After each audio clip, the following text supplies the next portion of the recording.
এই দেখো, তুমি এখনো রেগে আছো আমার উপর। আমার রাগতে বয়ে গেছে আপনার ওপর। তুমি কিছুতেই বুঝছো না, খরচ বাড়ছে। আয় না বাড়লে চলবে কি করে রাজ্য?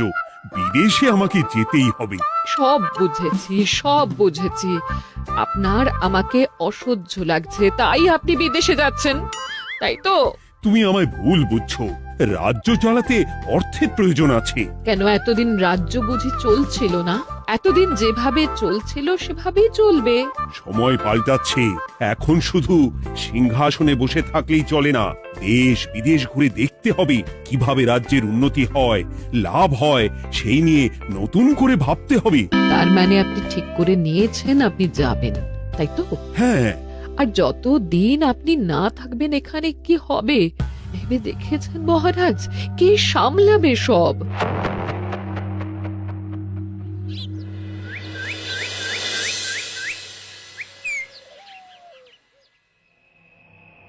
চিঠি?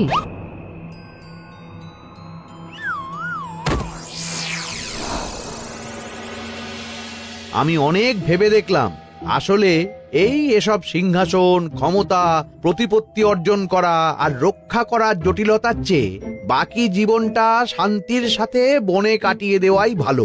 বলছি সবই তো বুঝলাম, কিন্তু এই শান্তিটা কে? মহারাজ সন্ন্যাসী হয়ে গেলেন আর এসব নিয়েও তুমি ভাড়ামি করছো গোপাল? ও মা গো, এবার কি হবে? চিন্তা করবেন না রানীমা, কৃষ্ণনগরকে আমি আমার বুক দিয়ে আগলে রাখবো। আপনার ছাতির মাপটা ঠিক মতো জানেন তো মন্ত্রী মশাই? মানে ওই গোটা কৃষ্ণনগরকে কি আপনি আপনার বুকের মধ্যে আগলে রাখতে পারবেন? গোপাল! মার্জনা করবেন মন্ত্রী মশাই। আমি বলছিলাম কি, ওইসব আগলে টাগলে রাখার আগে ওই ভালো করে খুঁজে দেখুন সব। মানে কি বলতে চাইছো কি তুমি? মহারাজকে খুঁজে বার করুন মন্ত্রী মশাই, লোক পাঠান। তিনি হয়তো এখনো বেশি দূর যেতে পারেননি। এটা কিন্তু ঠিক বলেছে গোপাল, তাকে একবার যদি খুঁজে পাই আমরা। আপনি চিন্তা করবেন না রানীমা, আমি এক্ষুনি লোক পাঠাচ্ছি।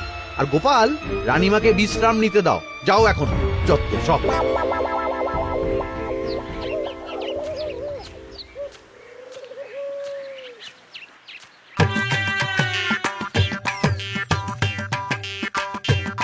ওই গো, গেলে কই? এক ঘটি জল দাও দেখি। ওই জলই খেতে হবে, শুধু জল। ঘরে এক দানাও চাল নেই। এই বাজারে না গেলে আজ হরি মটর। রাজ্যে রাজা নেই আর তুমি ঘরে চাল নেই বলে চিল্লামিল্লি করছো, চত্ব সব। ও মা গো, মহারাজ রাজ্যে নেই তো গেলেন কই? হ্যাঁ, বনবাসে। সে কি গো, এবার কি হবে তাহলে? কপালে যা লেখা আছে তাই হবে, আর কি। এই তোমার চাকরিখানা থাকবে তো? হ্যাঁ, না থাকলে বাটি হাতে বেরোবো, চিন্তা কি?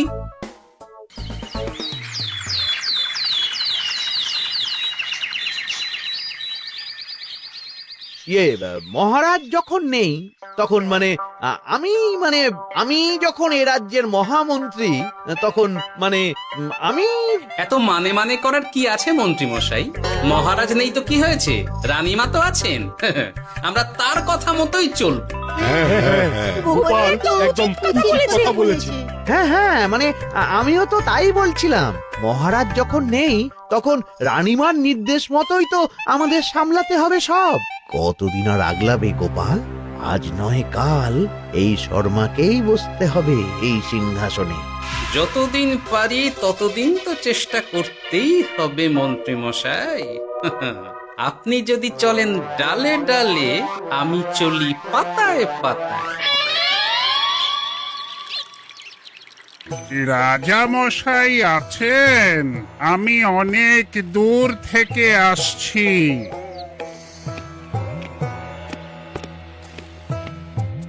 মন্ত্রীমশাই, একজন সাধু এসেছেন রাজামশাইয়ের সঙ্গে দেখা করতে। বলছেন অনেক দূর থেকে এসেছেন। জানো না মহারাজ এখন নেই? যাও, চলে যেতে বলো ওকে। মহারাজ নিরুদ্দেশ। এই মুহূর্তে সত্যিই যদি কোনো প্রাজ্ঞ সাধু বাবা রাজবাড়িতে তার পায়ের ধুলো দেয়, বলা তো যায় না যদি মহারাজের হদিস তিনি দিতে পারেন। ঠিক ঠিক, একদম ঠিক বলছেন পণ্ডিত মশাই। বেশ বেশ, ডেকে আনো তাকে, দেখি সে কি বলে।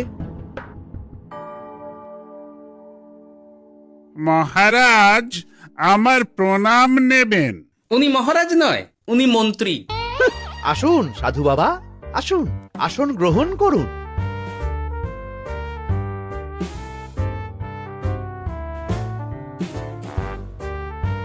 এ কি করলেন সাধু বাবা? এটা তো মহারাজের সিংহাসন।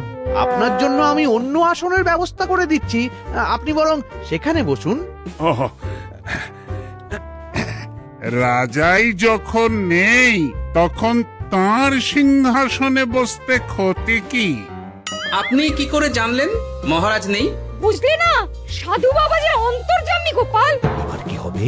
উনি যদি বলে দেন মহারাজ কোথায় আছেন, তাহলে তো আমার আর বাবা পণ্ডিত মশাই, আগেই ওরকম হামলে পড়বেন না।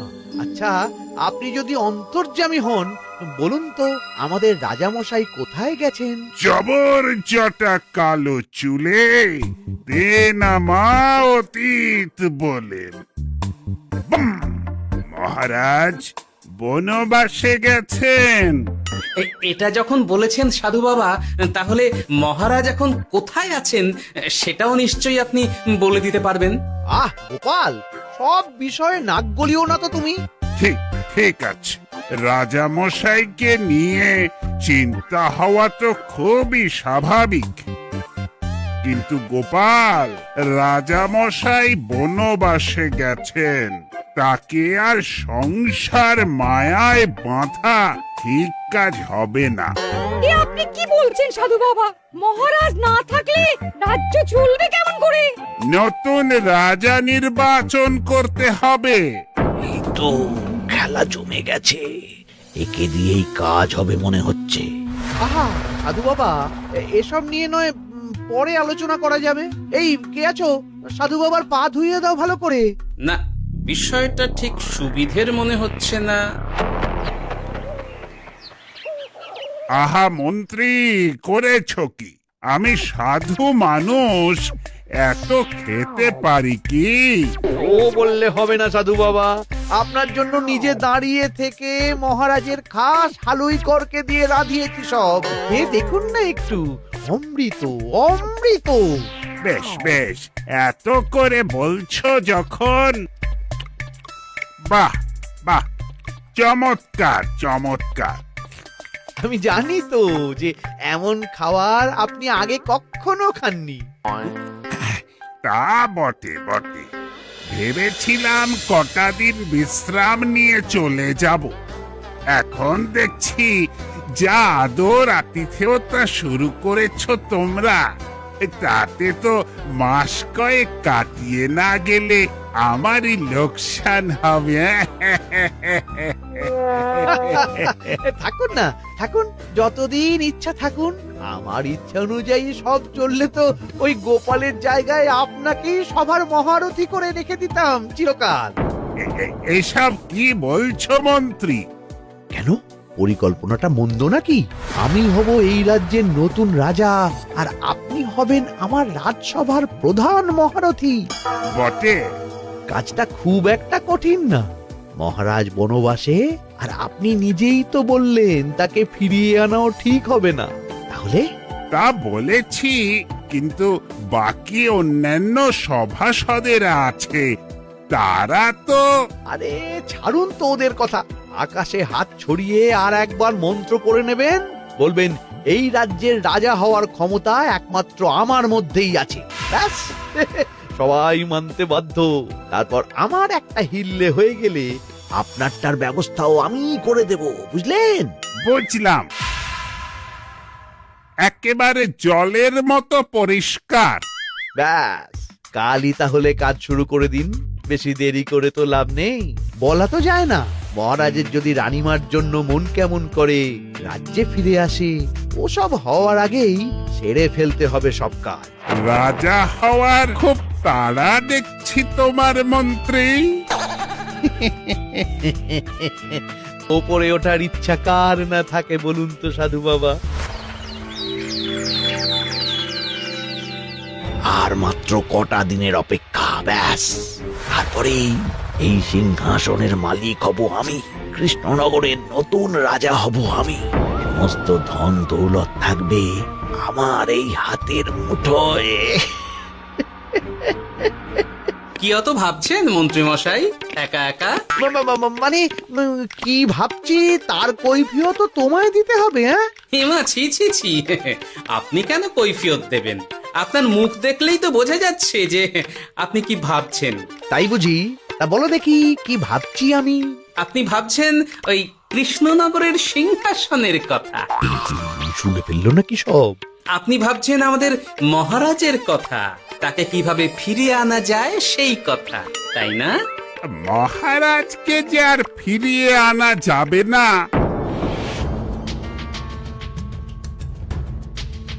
সে কথা তো আগেই বলেছি। তাই যদি হয় সাধু বাবা, আপনি এর একটা কিছু বিহিত করুন, না হলে রাজা ছাড়া রাজ্য। ঠিক বলেছ, রাজা রাজ্য, নুন ছাড়া তরকারি, আলো ছাড়া দিন, জল ছাড়া জীবনের মতো।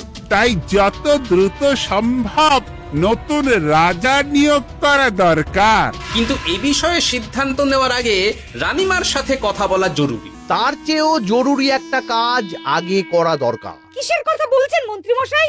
গোপালের বহিষ্কার। এ আপনি কি বলছেন মন্ত্রী মশাই? একে রাজা মশাই, তার মধ্যে গোপালের মতো বিচক্ষণ মানুষকে রাজসভা থেকে বহিষ্কার করলে তো রাজ্যেরই ক্ষতি। এটাই হচ্ছে সমস্যা। এই কক্ষে যার যেটা কাজ নয় সে সেটা নিয়ে বেশি চিন্তিত। তুমি বিজ্ঞানে মন দাও, রাজকাজ আমার দায়িত্ব। তাহলে এরকম সিদ্ধান্ত নেওয়ার আগে সবার সাথে আলোচনা করা দরকার। কোনো দরকার নেই, আমি যা বলেছি তাই হবে। রাজ্যের ব্যয়ভার বাড়ছে, এই মুহূর্তে কোনো ভাঁড়কে অযথা বেতন দিয়ে পোষার কোনো মানে হয় না। তাই গোপালেরও কাল থেকে রাজসভায় আসার কোনো দরকার নেই। সবই আমি বুঝতে পারছি মন্ত্রী মশাই। বেশ, আপনি যখন বলছেন, এই আমার শেষ দিন রাজসভায়, চলি সবাই, ভালো থাকবেন।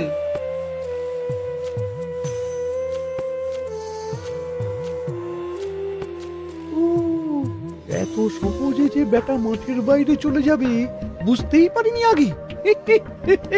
এবার আমার আর সিংহাসনের মাঝে নেই কোনো বাধা, নেই কোনো কাটা। তুমি চিন্তা করো না, আমি নিজে মন্ত্রীর সাথে কথা বলবো। না না রানীমা, সেসবের দরকার নেই। মহারাজ ছাড়া রাজবাড়ি শূন্য শূন্য লাগে, আমারও মন লাগছে না এখানে। বেশ, যা ভালো বোঝো তাই করো, তবে ডাকলে এসো কিন্তু। হ্যাঁ রানীমা, নিশ্চয়ই আসবো। এখন আমি চলি। যাক, এই কদিনে মাথাটা খেলানোর সময় পাওয়া যাবে একটু, না হলে কেমন যেন গুলিয়ে যাচ্ছে সব। কি যে বলো গোপাল দাদা, এই শেষ দুটো শাকের আটি নিয়েও দরদাম করবে তুমি?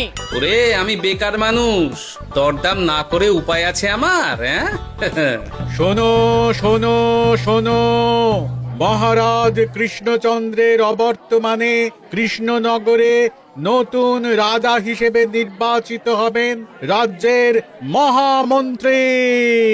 সেই শুভানুষ্ঠানে রাজবাড়িতে আমন্ত্রণ রইল। এসব কি হচ্ছে বলো তো গোপাল দাদা? ভেতরের খবর আছে নাকি কিছু?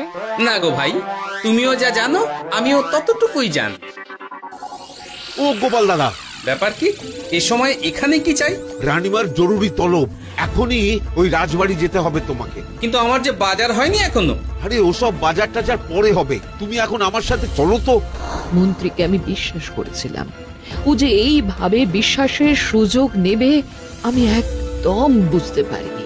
আমাদের এক্ষুনি অন্যান্য সভাসদদের সাথে কথা বলা দরকার রানীমা। কারোর সাথে কথা বলার দরকার নেই রানীমা, আমি নিজেই চলে এসেছি আপনার সাথে কথা বলতে। এখানে কি জন্য এসেছো গোপাল? রানীমার কান ভাঙাতে? বাহ, আপনি সবার মাথা মুড়িয়ে সিংহাসন কবজা করতে পারেন, আর আমি রানীমাকে সেই সত্যি কথা জানাতে পারি না? চুপ! ভুলে যেও না, আমি কৃষ্ণনগরের হবু রাজা। মুখ সামলে কথা বলবে আমার সাথে।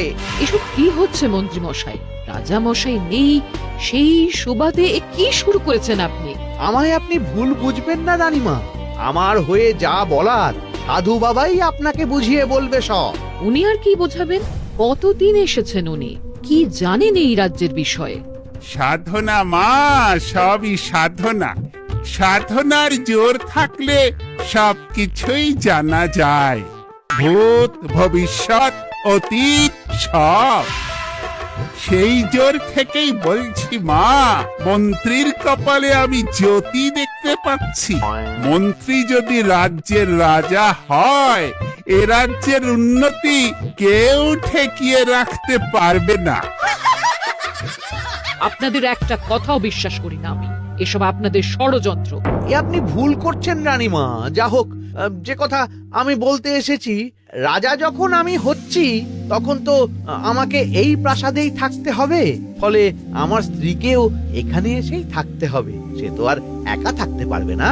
তাই আপনি যদি এই ঘরটা ছেড়ে দিতেন। কিন্তু মন্ত্রীমশাই, তুমি কি বলছো মন্ত্রী? এখানে না থাকলে রানীমা থাকবেন কোথায়? আর আমি তো এমন কোন বিধান দিইনি যে রানীমাকে অন্যত্র পাঠাতে হবে। সবকিছুর জন্য তো আপনার বিধান দরকার নেই সাধু বাবা, এ আমার নিজের বিধান। আমি রাজা হব, আমার স্ত্রী রানী হবে, তারও তো অধিকার আছে রানীর মতো থাকার, রানীর মহলে থাকার। আপনার ব্যবস্থা আমি অন্যত্র করে দেব রানীমা, আপনি কিচ্ছু ভাববেন না। হাজার হোক, আপনি আমাদের প্রাক্তন মহারাজের স্ত্রী বলে কথা। কি বলো গোপাল? আমার মনটা আসলে অনেক অনেক বড়, তোমরা খালি দেখতে পাও না সেটা। কাজটা কি আপনি ঠিক করলেন মন্ত্রীমশাই?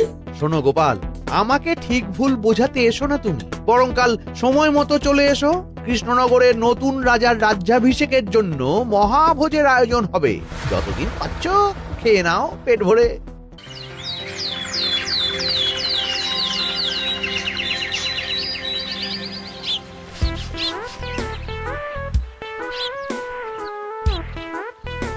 আরে, এগুলো আবার কি পরে আছে এখানে? এ কি? এ তো মহারাজের পোশাক। এখানে এসব কি করে এলো? তাহলে কি মহারাজ? না না না, হিসেবটা কেমন যেন ওলট পালট হয়ে যাচ্ছে। সময় তো হয়ে গেল, নতুন মহারাজকে ডাকুন এবার। এসে গেছি, এসে গেছি। আসুন মন্ত্রী মশাই, আসুন। মুকুট নিয়ে দাঁড়িয়ে আছি আপনার মাথায় পরাবো বলে। সাধু বাবা, এবার মহারাজ বলা অভ্যাস করুন। মহারাজ। মহারাজের হদিশ পাওয়া গেছে মন্ত্রীমশাই, মহারাজের হদিশ পাওয়া গেছে। এই কি স্বপ্নের কথা? মহারাজের হদিশ পাওয়া গেছে মানে কোথায় মহারাজ? না না, মহারাজ না, মহারাজের পোশাক পরে আছে পুকুরের ধারে। আমার মনে হয় তিনি ওই পুকুরে ডুব দিয়ে নিরুদ্দেশ হয়ে গেছেন। ও তাই বলো? তা বেশ তো, প্রাক্তন রাজার জন্য না হয় কিছুক্ষণ নীরবতা পালন করে নেব আমরা, ব্যাস। এ আপনি কি বলছেন মন্ত্রী মশাই? মহারাজ সত্যি ওই পুকুরে ডুব দিয়েছেন কিনা সেটা তো তলিয়ে দেখা দরকার একবার। সেসব হবে আমি রাজা হওয়ার পর। নিন সাধু বাবা, মুকুট পরান। কিন্তু মন্ত্রীমশাই, আরো একটা দুঃসংবাদ আছে যে। ও, আবার কিসের দুঃসংবাদ? মহারাজ যে পুকুরে ডুব দিয়েছেন সেই কথা বলতেই রানীমা অজ্ঞান হয়ে গেছে। তুমি যে কি করো না গোপাল, শুভ সময়ে অশুভ একটা সংবাদ দিয়ে দিলে তো সব বরবাদ করে। এই কে আছো? গ্রেপ্তার করো গোপালকে। তার আগে তোমায় গ্রেপ্তার করা হবে। এত বড় সাহস তোমার? হবু রাজাকে গ্রেপ্তার করার কথা বলো তুমি? আজ তোমার একদিন কি আমার একদিন? কিসের হবু রাজা? আমি কৃষ্ণনগরের আসল রাজা। হ্যাঁ, আমি। কি মহারাজ, আপনি? হ্যাঁ, আমি। অনেক দিন ধরে তো তোমার বাড়বাড়ন্ত দেখলাম, আজকে খেলা শেষ। কিন্তু গোপাল, রানী কোথায়? কেমন আছে সে? এক্ষুনি তার কাছে আমাকে নিয়ে চলো। রানীমা ভালোই আছে মহারাজ, কিচ্ছু হয়নি তার। কিন্তু তুমি যে বললে রানী অজ্ঞান হয়ে গেছে। এটুকু মিছে কথা না বললে যে আপনার লুকোচুরি খেলাটা এত সহজে শেষ হতো না মহারাজ। লুকোচুরি বটে, কিন্তু তুমি বুঝলে কি করে এত সব? প্রথম সন্দেহটা হলো যখন রানীমাকে অন্যত্র রাখার কথা বলতেই আপনি বিচলিত হয়ে উঠলেন, তখন। তারপর পুকুর পাড়ে আপনার পোশাক। ব্যাস এটুকুই, আর কিছু নয়। আর প্রথম দিন রাজসভায় এসেই সোজা সিংহাসনে চড়ে বসা। ব্যাস, একে একে 2 আর 2 এ 2 4 করে ফেললাম।